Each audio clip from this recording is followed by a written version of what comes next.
really didn't want to press record this morning, if I'm honest. I kind of just got off the phone to my mum. Was talking to her because basically, very long story short, but my brother comes out of prison tomorrow. We were meant to be going to see him, I guess wait for him outside for him to come out, but checked my phone this morning and mum messaged me saying, oh, don't worry, we're not going anymore. I was like, oh, first of all, lucky we didn't book our train to come, because that would have been fucking annoying.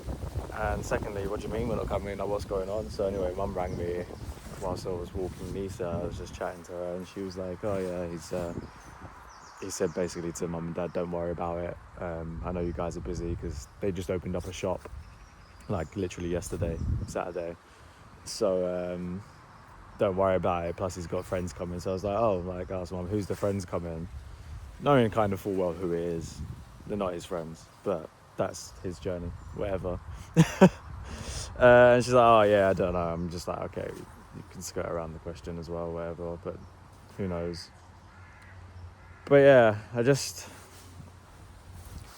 I feel like I'm done trying to make something happen that I just have to kind of accept isn't going to happen. Like, I think the little brother that I knew before I went traveling a long time ago is very different to the little boy that is coming out of prison tomorrow. And as much as I want to have a good relationship with him, as much as like I want to, I guess, have my little brother back, I'm probably not going to get that because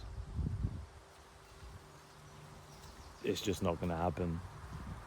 And it hurts, you know. I feel like I'm just done hurting myself trying to make that happen, if that makes sense. Like, I feel gutted is what I feel at the minute. Like, I can feel it in my stomach, and it's just like, my brother would rather be around the people that, you know, assisted him in going to prison and fucking up his life. Of course, he fucked up his own life, but, you know, rather than your family. And even the whole, like, oh yeah, telling mum and dad, like, I know you guys are busy at the minute, don't worry about it. Like, I know that's bullshit. That's just, I don't want you there. Because, you know, he's not stupid.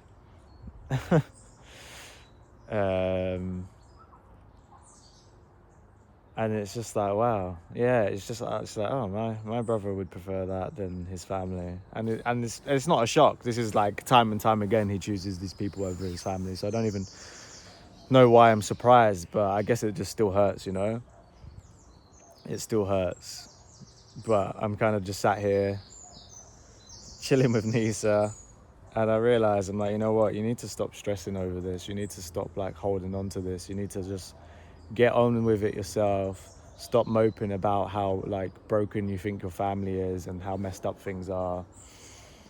And, you know, just get on with it. Try and have a good relationship with your mum. Try and have a good relationship with your dad. And you know what, if Khan does want to have a good relationship with you, then be open to it. But like, stop trying to force it. Stop trying to wish that it happens, because it's not happening.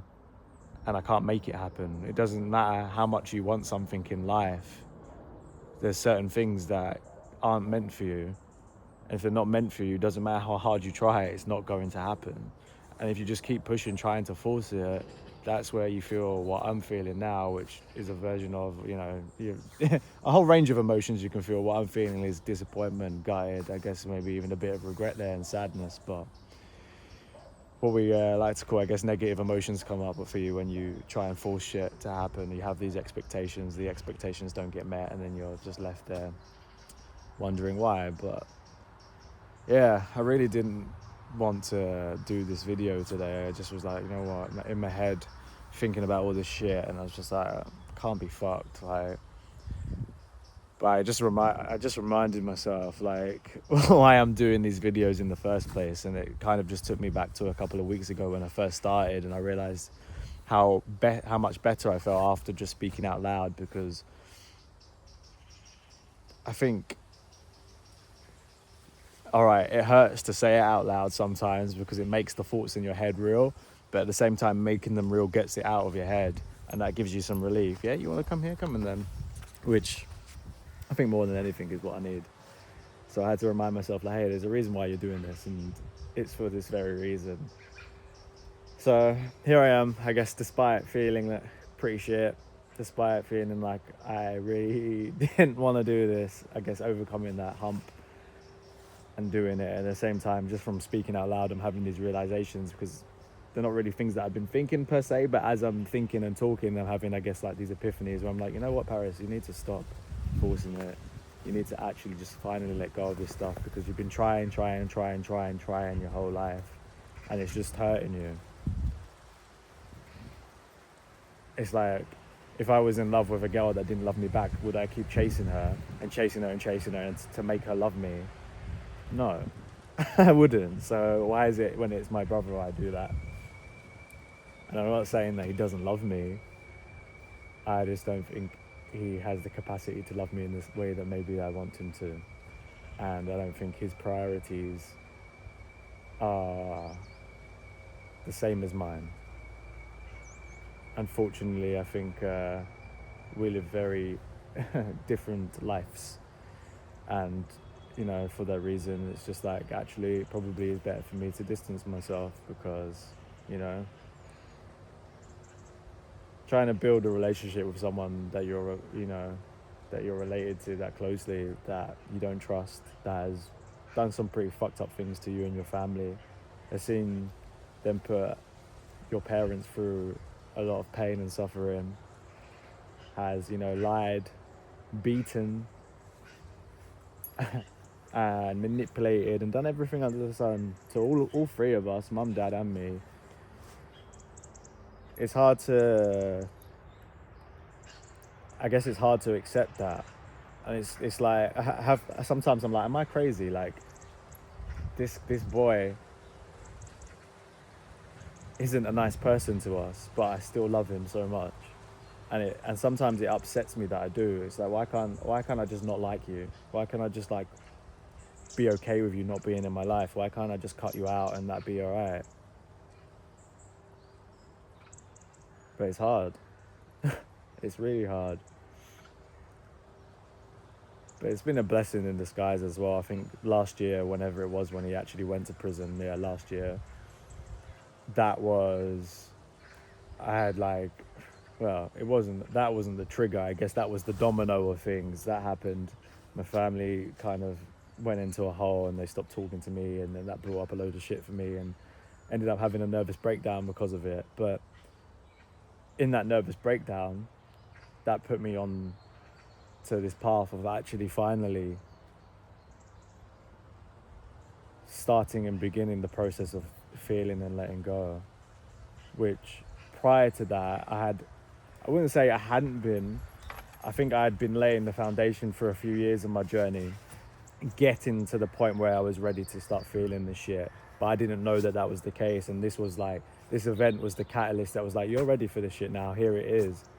And then a whole bunch of stuff come up for me that I didn't even know that I needed to process. Like, I'm talking stuff from my childhood that I realized for the first time. I was talking to pals and telling her things, and I was just like, yo, I've clocked that.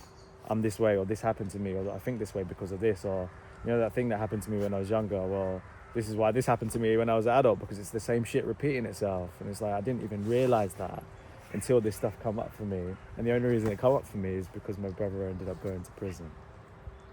So how can I be upset that happened? Because without that, would it have?